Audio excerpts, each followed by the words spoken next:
Welcome to True Crime Pulse. In today's episode, a suburban street is bathed in sunlight, crime scene tape fluttering in the breeze. A shattered car window and faint traces of blood are present. In a quiet Florida neighborhood, a shocking crime would change everything. A beloved law professor gunned down in his own driveway. But this wasn't just a random act of violence. This was a murder-for-hire plot straight out of a Hollywood thriller. A messy divorce, a custody battle, and a family with secrets. At the center, the victim's ex-wife and her tight-knit, affluent family.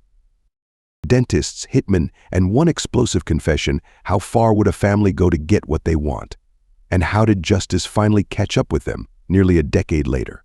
This is the story of Dan Markell, a chilling tale of betrayal, greed, and murder. Buckle up, this one's going to leave you speechless. The driver's side window is shattered and blood covers his head. An assassination in broad daylight.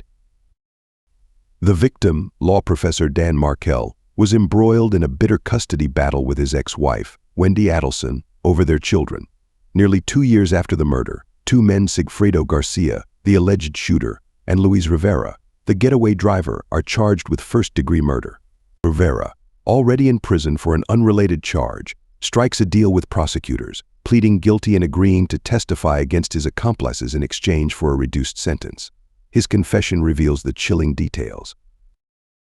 On the day of the murder, Markell was on the phone when Garcia shot him twice. Rivera recounts how weeks earlier, Garcia invited him to join a job in Tallahassee, a 7-hour drive from Miami. Initially, Rivera thought it was a robbery. "I robbed drug dealers," Rivera admitted. But Garcia revealed it wasn't a robbery, it was a murder for hire. The mastermind, according to Rivera, Katie Magbanua, had connections to both Garcia and the victims-in-laws. Katie Magbanua, the mother of Garcia's children, worked at a dental clinic owned by Wendy Adelson's parents and brother Charlie. Police discovered shocking links between Katie and the Adelson family. At the time of the murder, Katie was romantically involved with Charlie Adelson, who prosecutors allege funded the hit.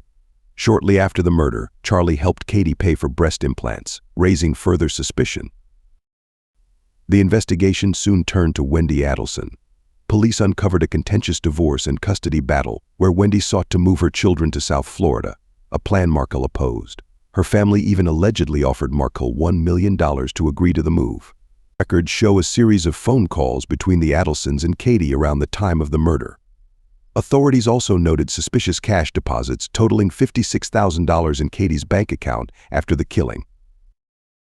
After Markell's memorial service, the Adelson family relocated to South Florida, changed the children's last name to Adelson, and ceased cooperation with investigators. While Wendy's lawyer declined to comment, Rivera's testimony placed Katie and the Adelson family at the center of the murder-for-hire plot. Prosecutors now face the challenge of proving who truly orchestrated the crime as the courtroom drama unfolds. It's always the wife or the wife's family. Skeptics might speculate when a husband falls victim to foul play. But in this case, the accused weren't hardened criminals from a crime syndicate. They were dentists and members of an educated and affluent family. These aren't the Sopranos skeptics might scoff. They wouldn't hire someone to whack a guy yet. As the investigations and courtroom battles unfolded, a more sinister narrative began to emerge, one that left no doubt about the depths of deception and familial loyalty. The journey to justice was long and fraught with twists. 5 years after Dan Markell's murder, the case finally saw a significant breakthrough. Sigfredo Garcia, the alleged gunman, faced trial and was convicted of first-degree murder. The jury's verdict sentenced him to life imprisonment without the possibility of parole. This decision brought some relief to those seeking justice for Markell, but it was far from the end of the story. Katie Magbanua, Garcia's ex-girlfriend and mother of his children, was next in line. Accused of serving as the intermediary in this heinous plot, her trial was anything but straightforward. After a mistrial in her initial case, Magbanua faced a retrial where prosecutors pieced together a damning narrative of conspiracy and cold-blooded calculation. In the end, she was found guilty of first-degree murder, conspiracy to commit murder, and solicitation to commit murder. Like Garcia, she received a life sentence without parole, cementing her place in this chilling saga. With the convictions of Garcia and Magbanua, investigators finally turned their focus to the individuals they believed had masterminded the murder of the Adelson family. This affluent and seemingly untouchable family had long been under scrutiny, but evidence had proven elusive.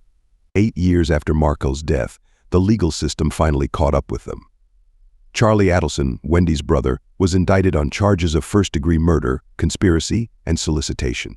His arrest marked a pivotal moment in the case, one that brought the family's secrets to the forefront. At Charlie's trial, Wendy Adelson, Dan Markell's ex-wife, was called to the stand. Her testimony provided a window into the animosity and turmoil that had defined her relationship with Markell. She admitted to confiding in her brother about the struggles in her marriage, describing how unhappy she had been. "I talked to my brother about how unhappy I was in my marriage," Wendy stated under oath, her words measured but revealing. Prosecutors pressed further, honing in on Charlie's history of stepping into Wendy's personal conflicts. "You understand that unless you expose your brother and explain what he did hiring a hitman to murder your ex-husband, you'll remain guilty in the eyes of the world," the prosecutor asserted. Wendy, however, refused to yield. "I have done nothing wrong," she insisted, her tone firm but her credibility was questioned. When Charlie took the stand, the courtroom bristled with tension.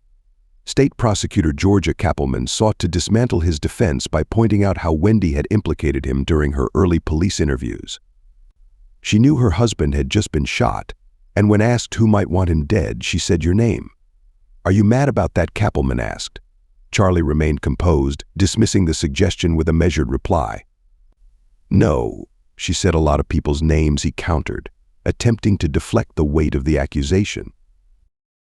After 7 grueling days of testimony and a swift 3 hours of jury deliberation, the verdict was clear: Charlie Adelson was guilty of first-degree murder, conspiracy to commit murder, and solicitation to commit murder. The conviction was a seismic event in a case that had gripped the nation, signaling a breakthrough in the pursuit of justice for Dan Markell. But the story didn't end there.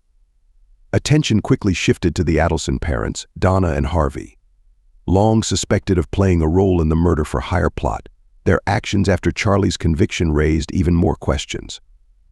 Just 1 week after the verdict, authorities intercepted Donna and Harvey at Miami International Airport. The couple were attempting to board a one-way flight to Vietnam, a country with no extradition treaty with the United States. Their intentions seemed clear, and as Donna kissed Harvey goodbye, police moved in to arrest her. The family's actions painted a damning picture, but the question remained: how deep did the conspiracy go? Despite the mounting evidence, neither Harvey nor Wendy Adelson has been charged with any crimes. As the legal process unfolds, the case of Dan Markell's murder remains a haunting reminder of the lengths to which some will go to settle personal grievances and protect family interests.